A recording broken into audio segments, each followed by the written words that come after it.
وآتوا الزکاة او ورکوي زکاتونه طالبانو وآتوا ليس البر ان وآتوا الزکاة والموفون بعهدهم اذا عاهدوا. طالبانو دلته روح المانی او بحث کوي چې په مال کې غیر له زکات نه نور حق سته. یو سړی مال لري طالبانو، په مال کې بغیر له زکات نه بل حق واجب سته. دلته صحیح خبر ده په مال کې زکات واجب ده، خو دا زکات خو د مالیت له وجې نه واجب ده. په دې مال کې زکات ولې واجب ده طالبانو؟ د مالیت د وجې نه چې دا مال ده.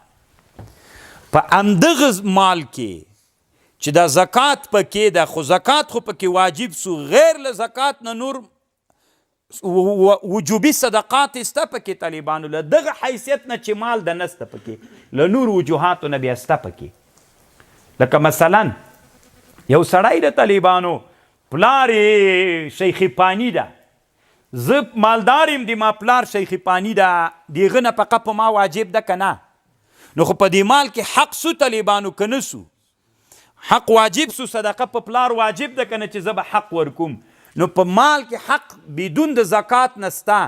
و زکات خو د دې وجې نه ده چې مال ده، او دغه حق خو د دې وجې نه چې د ما پلار ده یا نور اقارب دي. یو مسلمان بندي د طالبانو، ښځه مسلمانه بندي ده، زه مال لرم، نو هغه مسلمانه ښځه د کافرانو لاس کې بندي ده، نو په دې مال کې خو زکات سته، خو د مالیت د وجې نه ده.